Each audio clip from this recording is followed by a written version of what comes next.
আছেন সবাই? কথাকলির আরেকটি ব্লগে আপনাদের সবাইকে স্বাগত। 2019 সালের 23শে আগস্ট জন্মাষ্টমীর পূর্ণতিথিতে আমরা স্বামী স্ত্রী দুজনে হাওড়া স্টেশন থেকে উঠে পড়লাম হিমগিরি এক্সপ্রেসে। লক্ষ্য মণিমহেশ। পঞ্চকেদার দর্শনের মতো পঞ্চকৈলাস যাত্রার কথাও ধর্মপ্রাণ তীর্থযাত্রীদের জানা আছে। পঞ্চকৈলাসের অন্যতম মণিকৈলাস ভারতের হিমাচল প্রদেশের চাম্বা জেলায় অবস্থিত।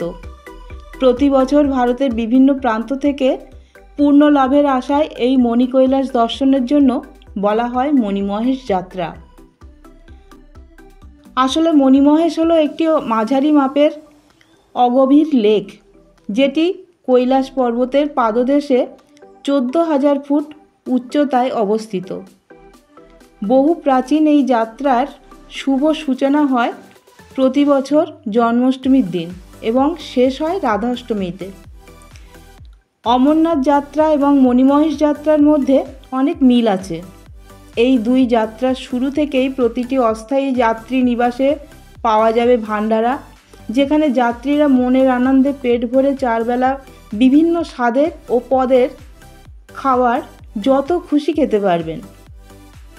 মিলবে অল্প খরচে মাথাপিছু 100 থেকে 200 টাকার মধ্যে লেপ, কম্বল ও উপযুক্ত শয্যাসহ তাঁবুতে রাত্রিবাসের সুব্যবস্থা, যেখানে প্রচুর সংখ্যায় বাথরুম, পায়খানা সহ আছে পর্যাপ্ত জলের বন্দোবস্ত, আছে সাধু সন্ন্যাসীদের আখড়া এবং দেব বিগ্রহ দর্শন ও মাইকে ভক্তিগীতি শোনার সুযোগ, আর আছে পথক্লান্ত মানুষদের জন্য সাময়িক বিশ্রামাগার। দেখা যাবে থরে থরে বাহারি পসরা সাজানো রকমারি দোকানের সারি। রাতের অন্ধকারে বুক চিরে উদ্ভাসিত হবে নানা রঙের সাজানো বৈদ্যুতিক আলোর মালার উজ্জ্বল এক প্রদর্শনী। সব মিলিয়ে মনে হবে এ যেন মহামানবের সাগর তীরে এক মহামিলনের উৎসব। ট্রেন যাত্রায় দুরাত্রি কাটিয়ে 25শে আগস্ট সকাল 10টা নাগাদ আমরা এসে পৌঁছালাম পাঠানকোট ক্যান্টনমেন্ট স্টেশনে। ওখান থেকে জনপ্রতি 20 টাকা ভাড়ায় চলে এলাম 4-5 কিলোমিটার দূরের পাঠানকোট শহরে। এখান থেকে মণিমহেশ যাত্রীদের শেয়ার অথবা রিজার্ভ গাড়ি কিংবা বাসে করে প্রথমেই যেতে হবে 120 কিলোমিটার দূরে অবস্থিত হিমাচল প্রদেশের অন্যতম জেলা সদর 3000 ফুট উচ্চতা চাম্বায়। এখানে অনেক কিছুই দেখার আছে, কিন্তু তার জন্য হাতে বাড়তি দিন রাখা প্রয়োজন। চাম্বাকে বলা হয় মণিমহেশের যাত্রার তোরণদ্বার, কারণ এখান থেকেই এই যাত্রার আবহ, প্রকৃতি, পরিবেশ এবং পরিকাঠামো সম্পর্কে কিছুটা আঁচ পাওয়া যায়। এখান থেকে সরাসরি মণিকৈলাস দর্শনের জন্য গৌরীকুণ্ড পর্যন্ত হেলিকপ্টার সার্ভিসের ব্যবস্থাও আছে। ভাড়া জনপ্রতি 8 থেকে 10,000 টাকা।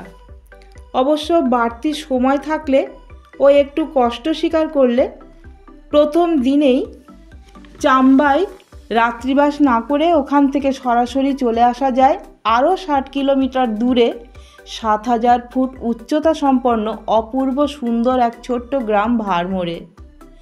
জনপ্রতি 200 টাকা দিয়ে আমরা দুজন 180 কিলোমিটার বাস যাত্রার ধকল সহ্য করে প্রায় অভুক্ত অবস্থায় অবিশ্রান্ত বৃষ্টির মধ্যে রাত প্রায় 12টা নাগাদ ভারমোরে গিয়ে পৌঁছেছিলাম।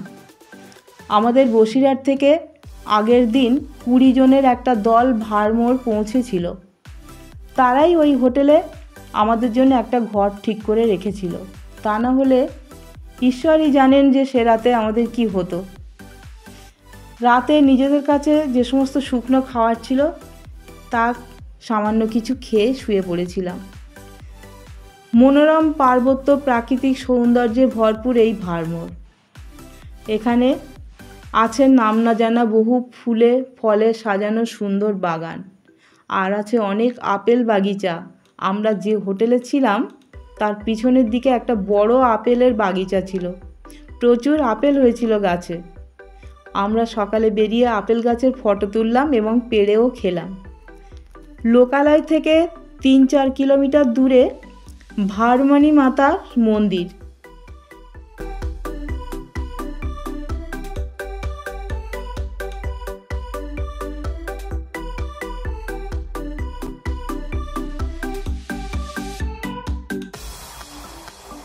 এই মন্দিরে সর্বপ্রথমে পূজা এবং তর্পণ করে তবেই সকল যাত্রীকে মণিমহেশের জন্য আনুষ্ঠানিকভাবে যাত্রা শুরু করতে হয়।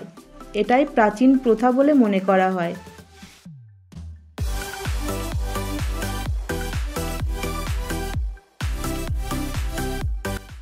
সেই জন্য এই পথের যাত্রীদের ভারমোর এসে একদিন রাত্রিবাস করতেই হয়। এরপর আমরা চুরাশি মন্দির দেখেছিলাম। পরদিন অর্থাৎ 26শে আগস্ট এইভাবেই ভারমোর দর্শন করেছিলাম। মণিমহেশ যাত্রার প্রথম